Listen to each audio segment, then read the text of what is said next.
This is Mark Boatwright Frost from Resilient Ecosystems. My co host Marwan Cameron is having some technical issues and will be on a little bit later. But today we're going to be doing a presentation for you that I'm actually in the process of building, considering it's a work in progress. And of course, the technology of this is always a little challenging to me. So I'm going to see if I can share screen and make this happen. So bear with me for a minute.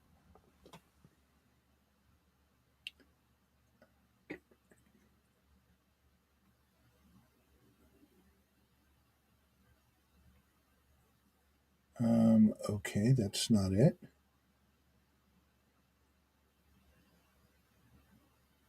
There it is. Okay, hold on just a second. Let me see if I can get this to work.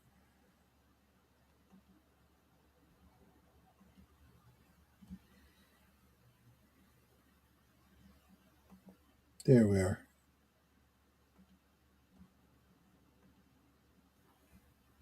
Okay. Terry says she can't hear me, so hold on just a moment. Let's see if I've got my mic. No, my mic isn't on mute. Terry, can you still not hear me?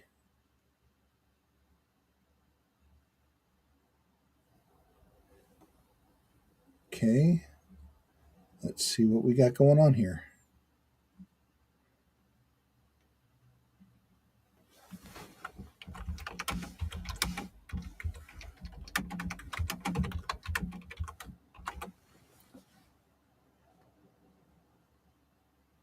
Okay, so she can hear me now. Just a little bit of a delay there. All right, so let me see if I can get this share screen going here. Any more technical issues? So, without any more technical issues, so let me bring this up and see if I can make that. No, it's not it. There we go. There we are. Okay, so I'm going to check with Terry to make sure she can actually see the slide, and I'm going to quickly go back to the presentation part of it. So I need to go back to the first slide, and there we are. Okay. Okay, so what we're going to talk about today is community for all. And as I mentioned in chat, what does that even mean? Oh, Marwan's on now. Hey. Hey, and I can hear you. Can everybody else hear Marwan? They should be able to. Okay, darn it. I mean, good for everybody. Okay, so we're going to talk about community for all and what that means to be connected, informed, engaged in human and having human communities, and what we can do to get there. And so let me roll along with this. As I said, it's in development, so there are going to be some glitches. I'm going to probably trip up because I keep changing it and I have to figure out where I'm at. So let's rock and roll. Land of confusion, communication or not. When we talk today, it's like the old game of Pong. We think we know what we're saying, we think we know what the other person is hearing, but are they hearing what we think we're saying, or are they hearing something else? We have, the more complex something gets, the harder it is to make sure that you actually have a solid hit on the paddle, and the harder it is to make sure that the other person is with you. And we have a lot of communication here, and there's a lot of examples of this. But what this really means is that we all have different experiences. We have different ways of hearing things. We have different ways of understanding things. So we have to learn how to double check with the other person to make sure that we all are on the same page here and that we're all hearing the same thing. So frequently you'll hear me ask when I'm in a conversation and I get a look or a response that doesn't mesh with what I'm thinking I'm saying. And I'll say, what did you hear me say? And I'm not being smart. I want to know what you heard so that I know how to readjust to actually communicate. And that's the world we live in today. And let's talk a little bit about the reason why. We can't even agree on a definition of community. It means a lot of different things. And community is just one word. We could use any number of words and find that we're in the same predicament. We don't have a common understanding of a word. How do we have a common understanding when we're talking to each other? So it's going to take a little extra from us to make sure that what we're saying is what's being heard. And Marwan, does that make sense to you? It does. And I think a piece of it that's missing is people can generalize in a more, uh, I guess, esoteric way of what community is, but they don't often talk about the social contract of what that community, how it's supposed to behave and how people are supposed to interact within that community. That makes sense? Right. And that means that they can't come to an agreement on what a community is. And so I'd say that, building community doesn't start at the church. Building community starts at a conversation with what community means. Mm. And I'm only using church as an example because churches are the place that promote community within the church. So that's the most commonly known one. And again, I'm willing to be called out on that. But to my understanding, when people talk, I go to church because of the community. So starting with understanding community might change your view of what that is and or make you more engaged in it. Mm-hmm. Okay, so problem with words and meaning. I have not ever passed a college level English class. I've dropped out of 4 of them. And yet I'm a published writer and I write very well. The problem is that predominantly, and I'm not going to say all, but predominantly English teachers lie. They tell you there are rules. There are no rules in English. It's a living language. It changes all the time. It changes frequently. And we just talked about how words, we don't even have agreements on the same words. How can we say that there are rules around that? What there are guidelines within the language. And they're agreed upon guidelines, but we don't agree on everything. We don't even talk about everything. We just assume that someone's going to understand this. So, we have this confused chaos that we call language that we have partial agreements on, and that makes it very difficult for us to actually communicate. So we have to step back and learn how to not so much put the dots in the right places or cross the T's and whatever else. We need to actually make sure that people are understanding what we're saying. Can I push back on that just a little? Sure. Just, as a former educator, it just lie is such a strong word, Actually, I got that from an English teacher. Oh God. So, and what I mean by that is, yes, you're right. It is a living language that is ever changing, right? We add words to our dictionary, our urban dictionary, every year. Webster's every year. But when we're thinking about education and teaching, right? We're asking the students to be intellectually honest in that, yes, it may be a living and moving language. However, we need to teach you from the scaffolding that the majority of people, at least academically, are saying that we agree with, to teach the premise so people understand, right? Because what you end up having is folks in class saying, well, that's not always true, and this and that, and some of those things are the exception that prove the rule. Some things aren't perfect, but we're trying to teach the masses. Which is why I say they're guidelines, not rules. Mm-hmm. You can't say that they're rules or you are being dishonest. But yes, I had an English teacher friend of mine who said, the reason you have so much trouble with English is because you write in a specific way that is very conversational. Mm-hmm. And that doesn't fit within the rules they teach you, but there aren't any real rules because they lie to you. Wow. So that, and that was from an English teacher. So moving on to the next thing is now to add to that confusion and chaos, words get co-opted all the time to dilute their meaning and create confusion and disagreement, because it is in someone's best interest to make sure that we don't rally around an idea, and words communicate ideas. So we are taught a a range of ways of stopping conversation and stopping movement when it does not suit our goal, even though it might suit a larger goal. And so we co opt words, we dilute their meaning, we use them in inappropriate ways, we make them less than they are. And so forth, the idea does not get communicated and everything comes to a screeching halt. And we see And that politically, right? we see it all the time politically, but we also see it in corporations. The word sustainable. First of all, I've always disagreed with the word sustainable, and I want to be honest about that. Because sustainable is just to sustain. It's not really to grow or to change. It's just getting by.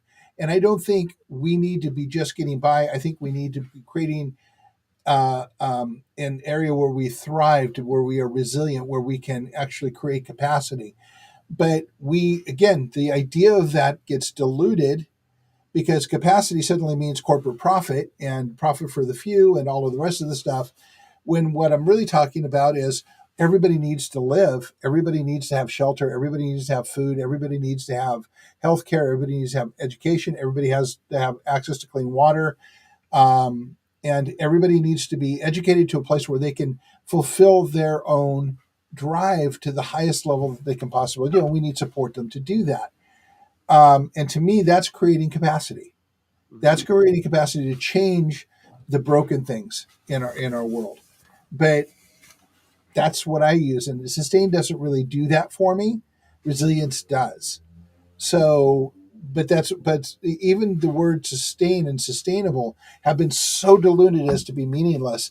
From believing it's just a greeny thing that is meaningless to any other number of ways to say that. Hold on, what was just coming through?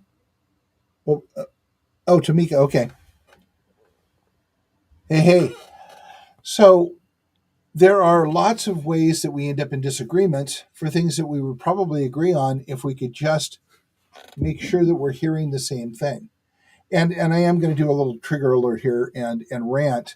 Of course you are. One of the things, and this isn't really about that, but one of the things that makes me crazy, and I was thinking about this just before the podcast, is this whole cancel culture thing. Mm-hmm. And one of the things we talk about here is we the people, and I've heard more than once from people. Well, the people who framed the Constitution were slave owners, and therefore nothing they had to say was meaningful. And I've seen this posted on the internet and Facebook, and the I have to tell people to write that without the context of the time. It is meaningless in its of self. And when you write things like that, people who think you're an idiot and wish you'd stop writing. And it's just like you have to have communication in context, and that's what I'm saying here all the way through this. But what people? Because they're because of the anonymity of the internet. But I'm going to speak in code here because they definitely push you down in the algorithm for saying his name out loud. But if someone is making an objective observation on the leadership style of Mustache Man, right? Okay. Folks will say you can't say anything positive about him because of that, right? So I could juxtapose that to our forefathers and looking at it from a slavery context and people saying, hey, well, we can't say they did anything because they owned slaves, right? They didn't do anything good because they had slaves, right? So we can't step outside and say, hey, what made Mustache Man so effective in this or that? How did he rally the people? How in some ways could you compare Mustache Man with Obama in terms of charisma, right? You can't have that conversation because that's instant cancel. Exactly so. We have to provide context, which goes back to the whole thing about words and communication. We grab ideas and hold on to them like they are meaningful. And I have on the Kitsap Resiliency Project page a chart that we looked at last week about basically how we have biases. And we need to work on the biases so that we can actually communicate with each other. So this is starting out with this conversation, because the rest of the conversation about this community becomes a lot easier if we know that that our own language and our culture trap us into roles and understandings that prevent us from actually easily coming together, and the understanding that we have to find ways to unlearn and relearn how to communicate with each other. All right. So we the people. Now you understand why I was having the we the people conversation before this. We the people are the power of change. We are. First three words of the Constitution. We the people. And we the people aren't we the people. We the people are so segmented and and in conflict and in fear that we don't talk to each other. We have this breakdown of our social structure in ways that no one ever saw coming.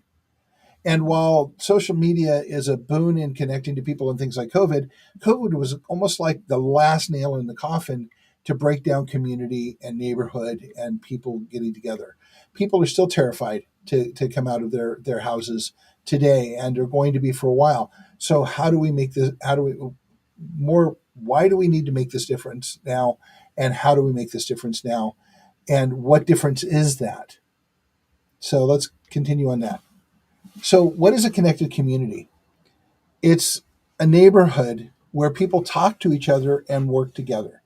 Something we don't really have much of these days, but Marwan and I work tirelessly trying to reconnect that. Why would you want to do a connected neighborhood? Well, there are a lot of discussions around food. Georgia lost 95% of their peaches this year. 95%. Chihuahua, Mexico, 20 years ago, started losing up to 80% of their agriculture and had an outmigration that caused a crisis in Juarez. All of these things are connected. All of these things are things that affect all of us. California is struggling with their agriculture season. Climate change is changing everything. And we have been changing everything for decades and decades with our industrial farming. And we're eroding the soil. So very soon, growing is going to become a real issue, and shelves are going to become empty. Prices are going to continue to skyrocket. And, I think everybody kind of likes food on their table. I do. I certainly love to cook. So it's good to have things. And having things that and not being able to get things that I need to cook or feed my family are going to put a lot of stressors on me and my whole community. So let's start with food. How do we have a conversation with our neighbors that doesn't devolve into politics or religion or social status or any other thousand ways we can basically disconnect from each other? We start talking about things that we need as humans to survive: food, water. Are you there, Cameron? Marwan, did I lose you? No, I'm still here. Okay, because I just had something beep in my ear. All right. So where are we at now? I was just showing everyone your article there. Oh. Okay, about the peaches? Okay. Mm-hmm. So yeah, and all of this is, if you hear us say something, we've researched it, we can provide you with source material. Trust me. And if you go to our webpage, there's lots of source material. Actually, don't trust them. Do your own research. That Back too. That too. Absolutely. I do your own research as well. It's all out there. All you have to do is Google a little bit. Why did that sound dirty?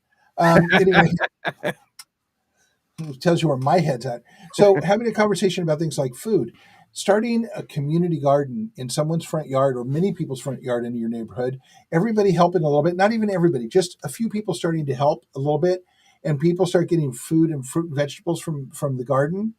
That is a way of starting to work together and overcome those cognitive dissonances we have about communication, and getting by the politics and all of the rest of it. But again, why would you want to do that? Well, because you can build layers on top of that. You have a network neighborhood, then you can build network communities in multiple neighborhoods, and then you can do grassroots change. Because I think all of us can agree that things don't work well for us. So you start with a neighborhood, and then you put representative from your neighborhood who has gone through a process of consensus and setting of priorities. They go to a group of multiple neighborhoods, all who have done the same work, and they start going through a second round of consensus and priorities. And you're reporting back to your neighbors, and they're talking to each other and reporting back to their neighbors. And you come up with a list of like the top 5 things you guys need to do to change things outside of your neighborhood so that everybody thrives more. Okay. And then you look, it's a surprise, you suddenly have a grassroots network. Now, here's political math for you. If you need the politicians to do something for you, and you go into their office and say, I need this done, they go, uh huh. And then you leave the office and they go on to the next thing and don't even think about you again. That's not necessarily true, but you get the feeling of it. But if 100 people go to the one office or a meeting and say that in a unified way, say this is what we need to have changed, we need this to be looked at, we need this to be addressed, and we suggest that these are the ways you can address it cost effectively for you, suddenly you have their attention. 1,000 people, you get change, because in Kitsap County 1,000 people can change an election, and that's just the truth. You don't even need 1,000. No, you don't. And in your race, I was looking, it was like 369 voters so far.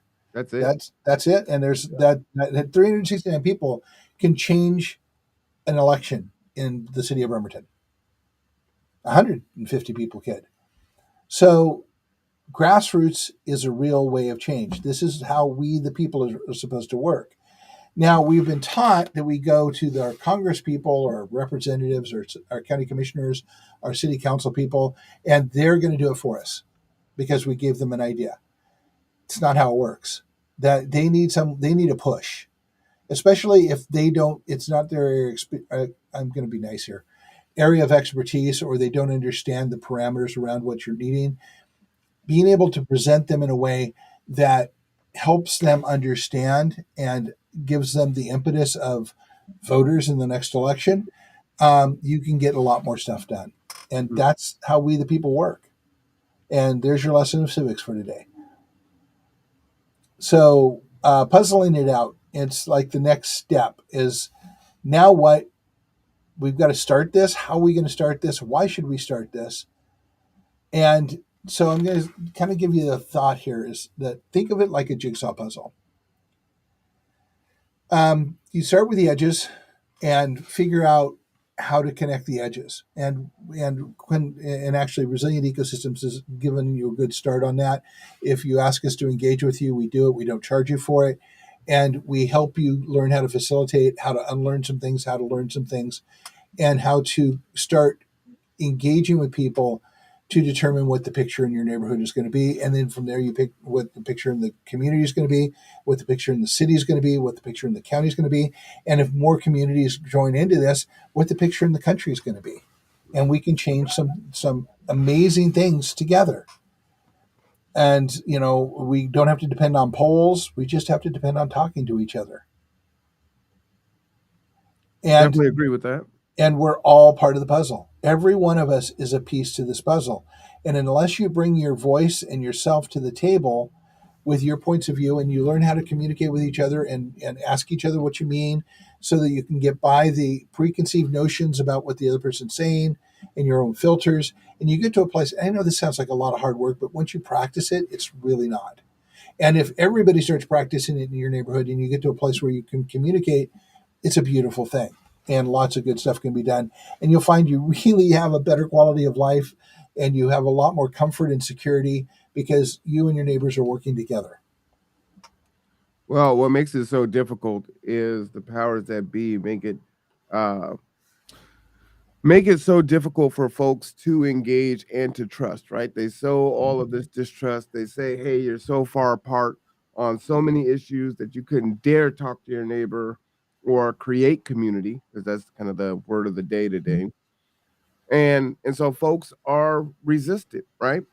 And once they are programmed, right, from watching the news, watching even our entertainment, right, they're getting bombarded with these messages over and over and over again. You can't trust, don't talk to this person is against you.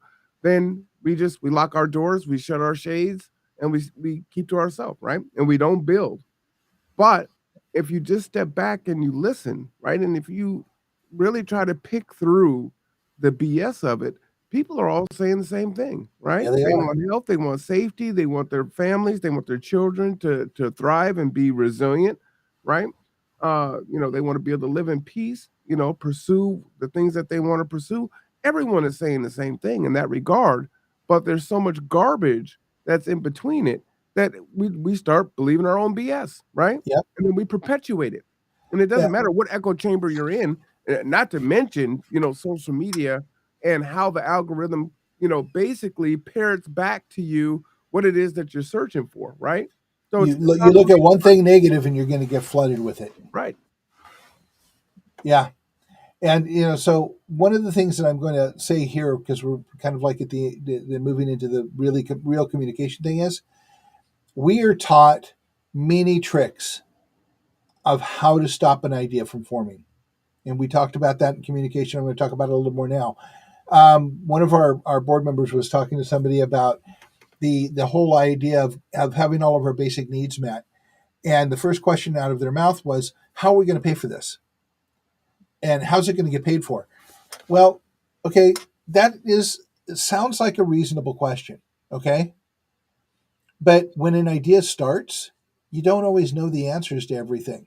You have some ideas, so that question's kind of irrelevant at this point. It's designed to stop the conversation. It sounds rational, it seems reasonable, but there's no answer for it. There's no way to say, oh, well, we've thought everything else out, and this is how everything's going to happen, because if we'd have done that, it would already be done. It's a Right. process.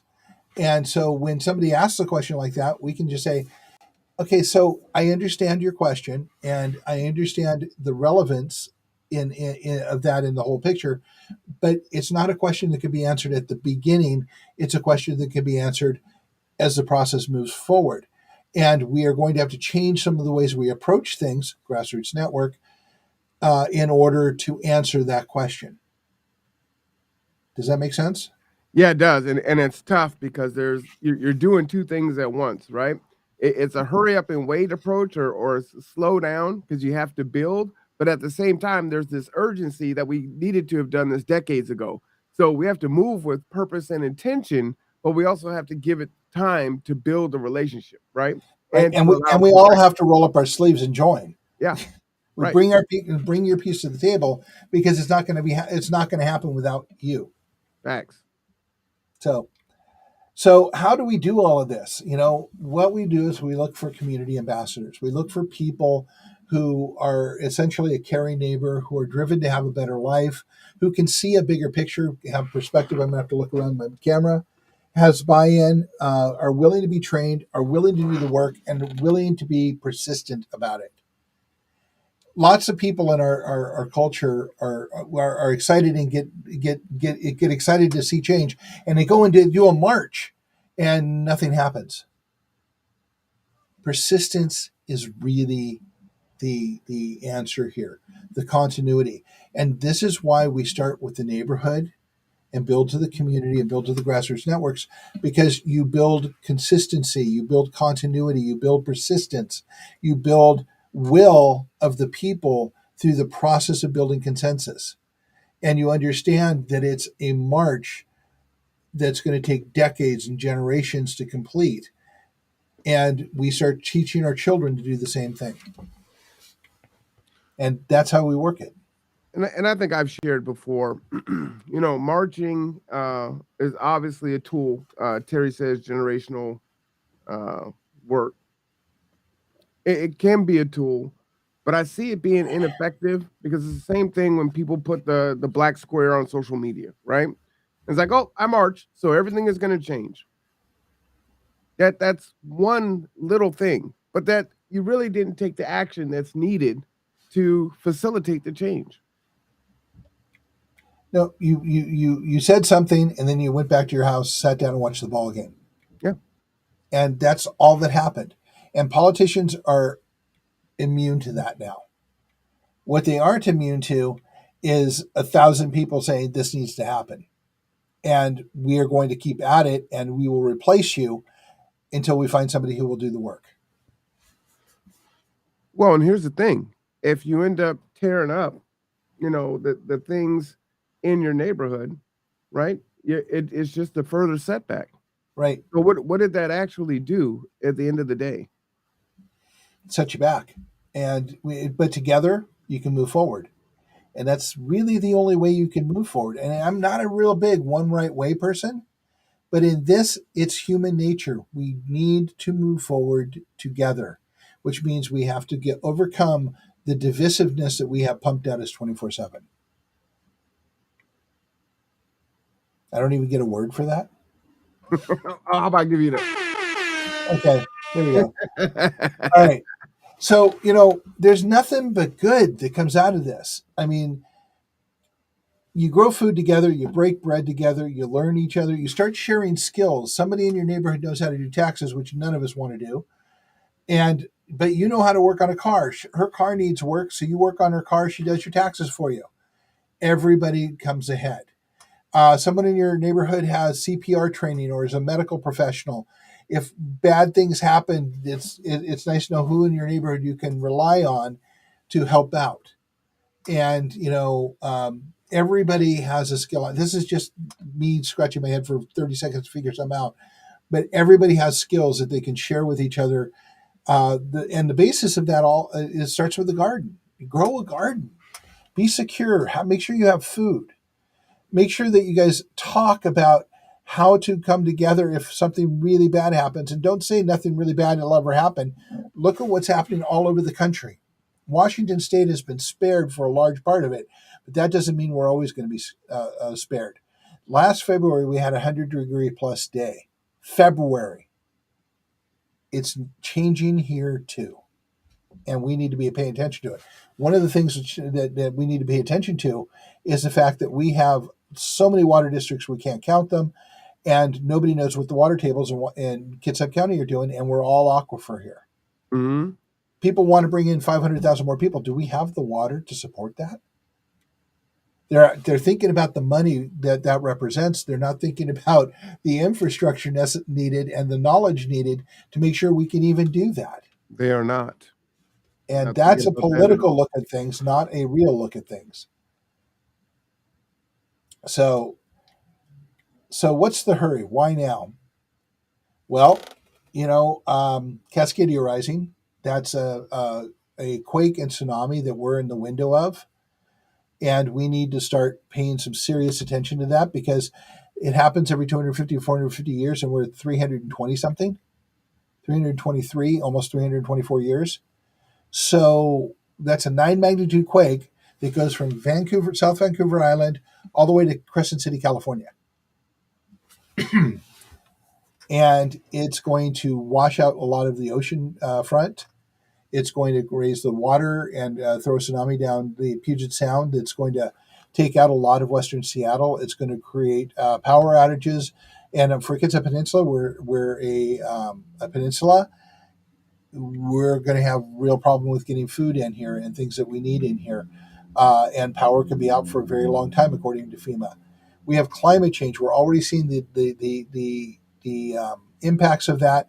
We have been spared to a large degree some of the worst crises about storms and such in Washington State.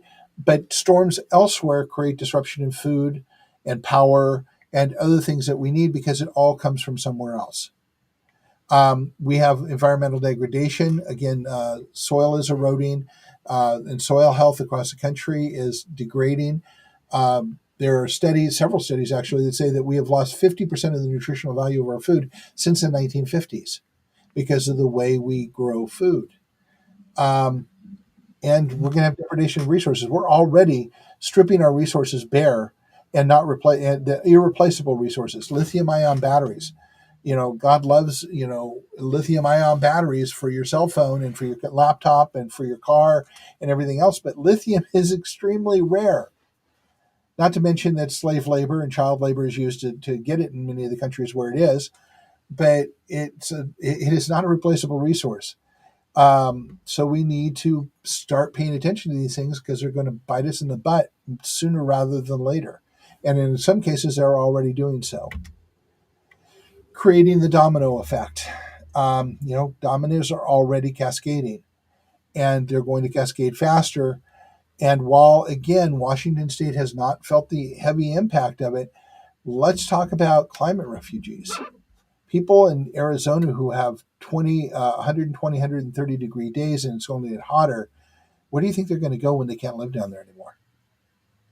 They're going to go to places that are less impacted. So we're going to get climate refugees here. It's a fact. And complaining about it all you want, but let's see what we can do about mitigating it and building capacity. And that's a discussion we have to have together. Yeah, I definitely don't want that to happen here. Well, it's going to. I mean, there's no escaping it. Climate refugees are going to be a thing. Okay, so this is kind of like a resilient future, and I was going to do two of these. One that shows not green in the upper corner quadrant, but red. But we can imply the red. Right now, I think we can agree, and I hope that I've made the case that we have a lot of confusion and inaction. Right. And nobody really knows what to do, and we're all looking to politicians and leadership to do that, and leadership and politicians aren't doing anything because they don't know what to do any more than we do, because they're people. In the very near future, we're going to have cascading consequences in all kinds of ways we can't even think about: food shortages, climate refugees. If the heat continues to increase in Washington State, the way we build our homes is not going to be sustainable for people to live very well if we have more than, like, let's say 20 or 30 100-degree plus days, or even a month of 90 plus degrees days stresses us out. We can say, yeah, put air conditioners in the houses, but do we have the power to push those air conditioners? And remember, the power comes from somewhere else. And if Arizona's all turning on air conditioners, and we happen to be on the same grid pull from that, the power's going to go there, not here. So we may have brownouts. And to tell you that can happen, I worked in Silicon Valley, and I worked at Cisco Systems, and we were right next to a power station where my office was, and we had brownouts on a regular basis in the summer. Well, and you're not even bringing up, the piece about how Washington State is hell bent on electrification of our vehicles here, and we don't have the infrastructure for it. We don't. And most of the homes in Kitsap County are electric heating and electric air conditioning. And if everybody turned that on at the same time, we may not have power. I'm not saying we won't, but the infrastructure hasn't been upgraded since the 1960s. And the power companies aren't making the investments in infrastructure. And I will remind you that the Paradise Fire a couple of years ago was caused by a 90-year-old part that hadn't been maintained or changed. There was a hook holding a wire up. And that came down, and we lost $30 billion worth of homes and property and people's lives. Wow. So I think our issue here, particularly in Washington State, is we don't experience the disasters of, the Southeast, the mid Northeast too. tornadoes. Yeah, or the Northeast these days are getting hurricanes. Right. Well, we don't have that experience, right? So we're like, it's not that bad. But when you go without power for days and weeks, man, it's a whole other thing. Our power comes through Gorst, and Gorst is going to go through liquefaction in the Cascadia Rising event, and that means no power. And that could go on for months. So let's think about that for a minute. But the idea is not to scare you, but to say we can make the difference by coming together and demanding a different instrument. We have the technology. Germany is running almost 90% of their country off of renewable energy now. You talk to PSE, and I'm not calling PSE out specifically, all of the major power utilities will say the same thing. Oh, it's not mature enough. What they're actually saying is we don't want to make the investment. So we're going to have to push. And in order to push, we have to come together. So we're back to grassroots. Let me ask you a question, right? We don't want to make the investment. Would it be fair to say that the United States has always had the money, seeing as somehow we're able to generate billions and billions of dollars for Ukraine and now Israel? You know, well, we print our own money. I'll tell you what. I will answer that question on on the 90th episode, which is next week. We will talk about the economy and Oh the man. illusion of it. Fine. All right, so 5 to 10 years out, we're going to have planned or unplanned reaction to catastrophic consequences. Now we can start now to build capacity and relationships and the grassroots power to start changing some of the worst things that could come by putting power resources in place, by validating our water resources, by growing food locally, by doing all of these things, or we cannot, and we will be in a world of hurt. Now, our current model, and I put a picture on the Kids Up Resiliency Project page. I don't know if you've seen it, about a guy falling off of a building and he's sailing down from each floor and each floor, and and each floor he can be heard to say, "So far, so good." That's kind of our attitude on things. We can't have that attitude on these things and flourish. We can have that attitude and not flourish at all. So we have some choices to make now to mitigate the damage from 15 years from now. And in decades and generations, it's the difference between the existence of humanity on this planet and the lack of humanity on this planet. And that may seem really extreme to you, but it's a reality. We aren't going to thrive in a world of climate change, which is already here. We aren't going to stop it, but we can mitigate it and we can build the capacity to adapt to it. That's what we can do. And that all starts with you getting to know your neighbors.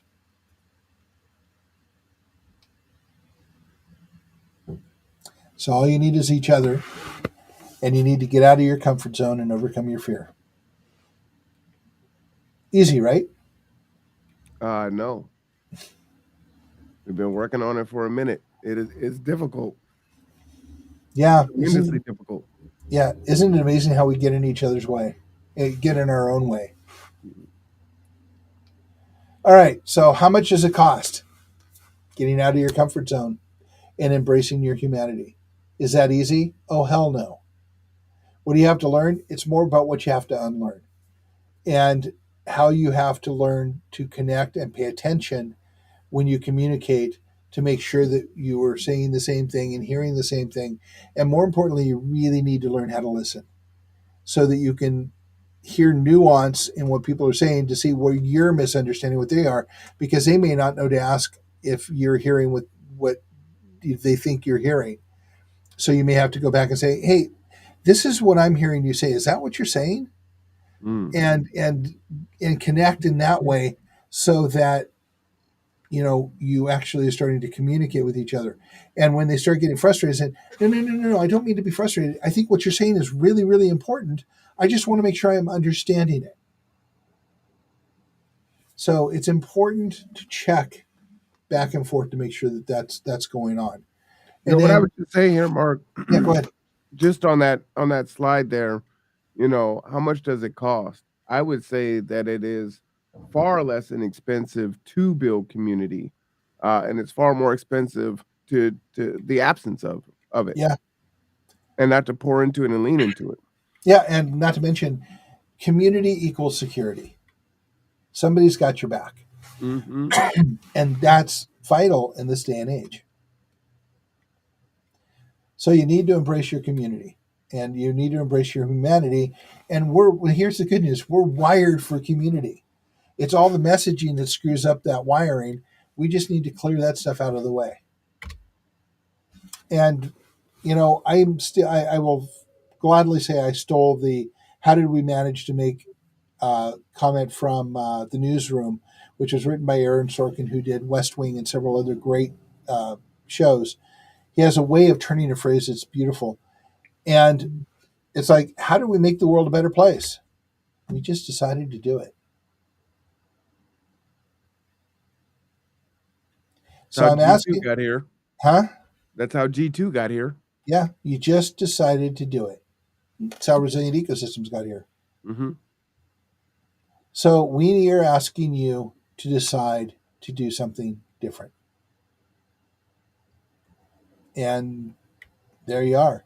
We have moved our meet and greets to Sundays at 10 o'clock Really? because I am working on Saturdays now.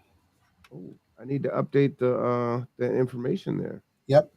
And for those of you who follow our calendar on the Resilient Ecosystem ResEcho page, we are doing a board meeting on Sunday at 2 o'clock at the West Side Improvement Center. And we are talking to them about working with us and partnering with us so that we will be hosting events there.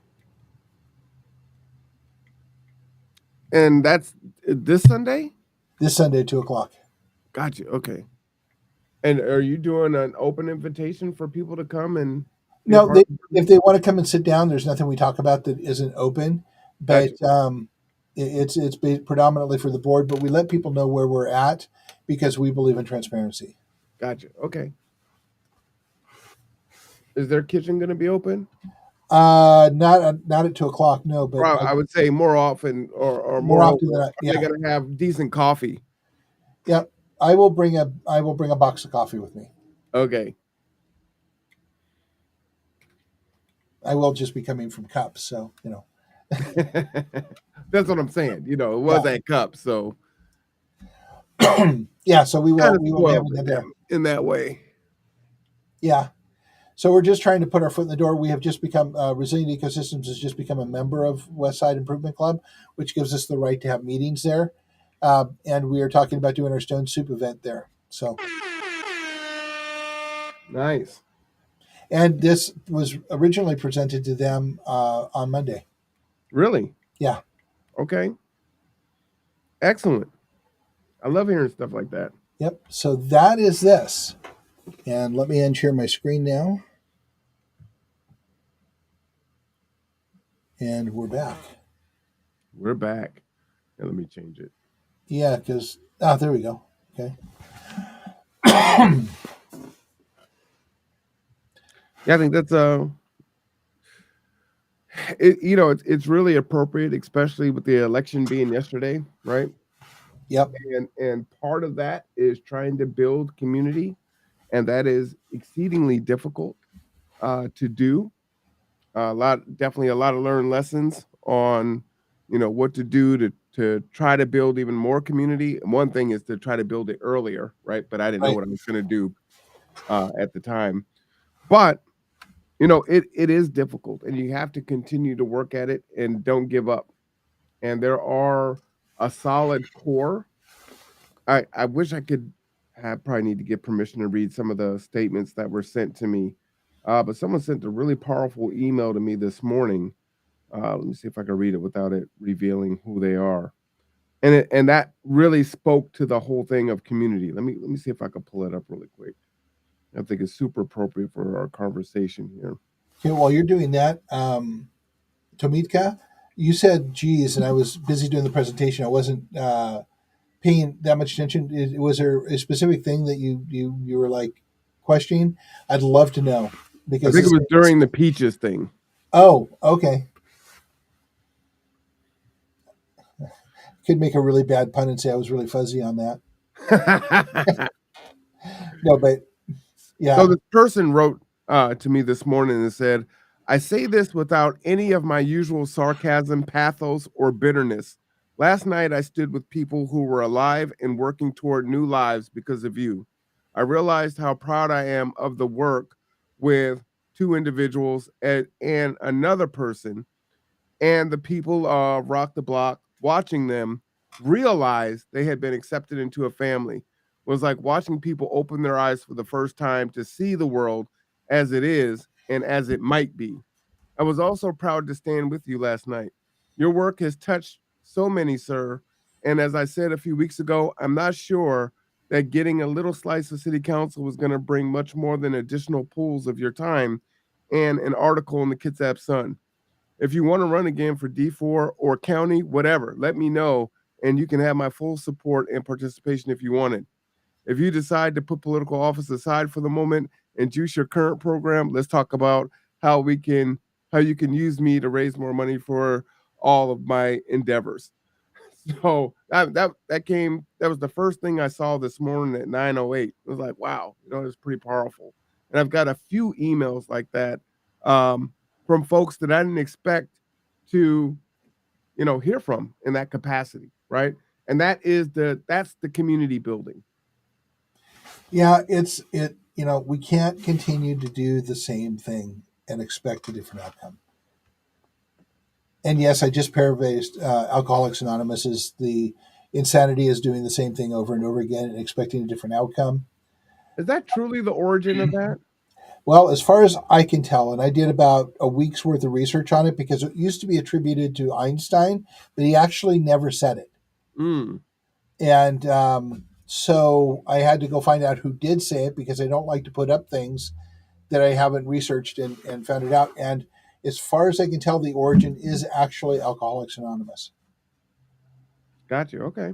Which makes a lot of sense when you're talking about people who have an addiction to alcohol and continue to do the same thing. And I've heard the same thing in drug addiction is if you go through treatment, you go through the program, and then you go back and do the same things you were doing before, you're going to get the same results.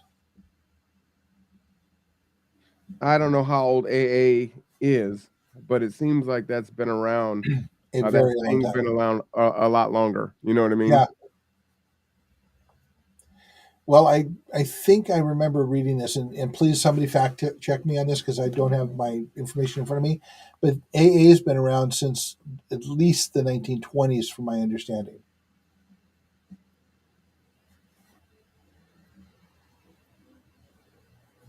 So this is, it's been around a while. But the point is that we have to change the way we do things. And um, blatantly, I believe that our culture is toxic to our humanity. And we are working to change that with each other. Because one of the ways we reprogram our toxic culture is by coming together and deciding on what needs to be fixed. Mm-hmm. And everybody has a piece to that puzzle. Even people you don't agree with have a piece of it, and you'll find you agree with them more than you don't. And if you listen to their piece, it might fit into something else that you're thinking that you wouldn't have realized otherwise. And then you'll have a different approach to it. Right. Marwan and I do this all the time. I mean, we absolutely do not think the same way. Wow, and, man. and as much as we agree on stuff, it took 2 years to come to that point. So, well, again, and that's the relationship building, right? That's the true sense of relationship can turn into community, right? yes, it is. It just you have to be willing to take the time to do it and be patient about it. Well, because there's a level of trust that has to be established, right? Yep. Being actually intellectually honest, not having conversation, to out of the point to win and just make your point, right? You want to be heard. You don't want to listen. There's so many pieces to that, and being intentional Winning is on when everybody thrives. yeah, but being intentional on improving relationships with each other, right? That has to be an intentional thing. You can't go into it like, oh, okay, I'll just come on over here, see what this is about, right? Well, you know what? It's not going to be perfect. You're not going to find a perfect organization, a perfect group of people that think exactly how you do. And some of those things, there might be some real hard sticking points where you're really diametrically opposed with that person, right? And we all have our hard lines, but as you said, right, you've got some things that I definitely don't agree with, and vice versa. But we've decided to put those things to the peripheral and focus on the big piece in the middle, and that's really what it is, right? You've got this big plate of food over here, right, where we all agree, and we want to look at the few peas over in the corner and say, man, I hate those peas. We can't do anything together. Yeah, and I love those people. I'm lying. But I mean, that's really what Yeah. it is, right? That's all we can see is the few peas over there in the corner. But you don't see any other stuff in the middle. Look at that juicy steak. Look at those delicious potatoes. Yep. Look at those great veggies over there. But those Absolutely. peas. Oh, Oh, and just a complete non sequitur. If you guys all have Netflix, you should watch. You should see if you can find. I think it's Netflix, and I'll verify it next week. That Gabriel Iglesias, the comedian known as Fluffy, does a tour of when he does a concert tour. He gets it together with his fans, and they tell him when he goes to a city what place to go eat at, and then he meets them there and has food, and then he goes someplace in that same city to work out after the food to do that. And some of them are hysterical, but some of the places he's found and the people he's talked to is amazing. So he's building community with his fan base in a very real way. And lover or hater, Taylor Swift does the same thing. They build community with their fans. And we just want you to build community with your neighbors. well. Actually, we need you to. So when can they come down to Cups? Because that's their next opportunity to do that with us. 10 o'clock on Sunday morning. 10 o'clock Sunday morning. Let me type that here in the chat. Cups Cafe.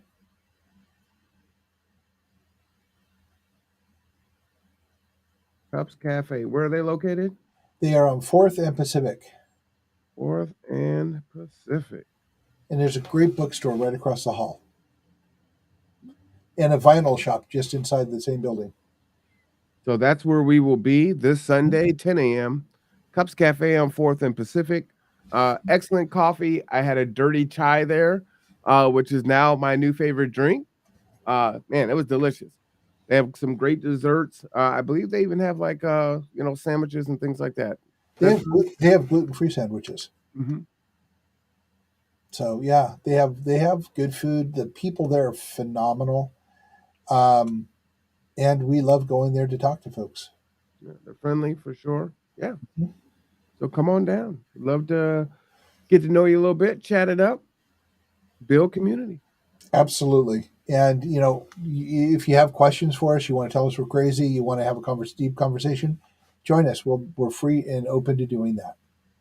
Well, we have about one more minute before the show ends, and I need to ask you some questions. A few that I have is one, how is our board members' yard coming? They have just actually next Thursday, at early morning, I think 9 o'clock. Four of us are going out there to start the sheet mulching project, which is Okay. basically a process of setting it up for growing next year. Now, my other question is, it has gotten a bit cold early, right? We hit freezing before Halloween, which is crazy. My greenhouse is up. I really need to get something planted in there. Okay. What can I plant, and when can we try to get it done? Because we're losing the light, we're losing it all. So, are you planning to do raised beds? Are you planning to try and grow in the ground? I probably raised beds might be easier. Okay, Have so more control. so the first thing you should probably do is consider composting. The reason I say that is because it is going to get cold, and you don't want to run a heater in the greenhouse, right? So what you do is you build compost bed in there, or you have a compost pit in there, which is usually one of the raised beds for composting, and Is it it going to be creates. stinky? Well, it's certainly not going to be. It will break down fairly quickly, but you're going to have fruit flies, but the thing is, as soon as it starts heating up, it will heat up the inside of the greenhouse and allow you to grow. Sir, you're like a politician. You did not answer the question. It depends You on what danced all around that one. it depends on what you have in it. Our compost smells a little bit, but then again, we have all kinds of things in there. I know, but that's all I wanted you to say is like, Yeah. it's a compost, man. It's gonna have a little. It's a little odor compost to it. heap, yeah. If But you're as it breaks, downwind, it ready. breaks down, it creates heat, and as it creates heat, it allows you to grow. Great. All right. Potatoes, probably. You thinking? If I were going to grow in a greenhouse during the winter, I'd find a way to supplement the heat in there, and I would grow herbs because you can't get them you can't grow them during the winter, and herbs make everything better. Gotcha. Well, and I need something that's resilient against me Yeah. because I can kill some things. Yeah, well, all of us can if we're not paying attention to it. So, yeah, but I'm not the one. I'm not the one with the green thumb. I'm the one that helps bring things together. But why don't you swing by on Thursday morning and talk to Crystal? All right, Thursday morning, Matthews Yard, 1116. I would say private message, Resilient Ecosystems on Facebook. If you want to participate in there, many hands make light work, and it's a lot more fun with more people. Yes, it is. And that's another way to meet too, right? And another project on the list is we're talking to Westside Improvement Center because they have a garden in the very front. There's some things we have to overcome about water and such, but we may be taking that one on to create a food forest in that in a near neighborhood. Nice. I love it. All right. So if you want to see us this Sunday, Cups Cafe, 10 a.m. And then the following Thursday, up at one of our board members' houses, Yes. Matthews Yard. And again, reach out through Resilient Ecosystems for more. Yeah, or just message me from the Kitsap Resiliency Project on Facebook. There we go. You had a final word today? Let's get it done, folks. Just that simple. Let's get it done. Let's come together. Right. That sounds like the final word. Get her done. Get her done. All right. So again, another fantastic show. I appreciate you as always, my friend. Episode number 89, episode 90 next week. We are chugging along here. It's going to be about the economy too. Hey, that should be a good one. It should be a barn burner. We will be back at 5 p.m. For City Council. It is budget time, so it's a super important time to get involved to understand where our city is intending on spending our money. And this is your time to weigh in before that budget gets finalized. So for Mark Boatwright Frost, I am Marwan Cameron. This is Tipping Points and Puzzle Pieces. You're watching The Conduit. We'll see you in a couple hours. Bye, everybody.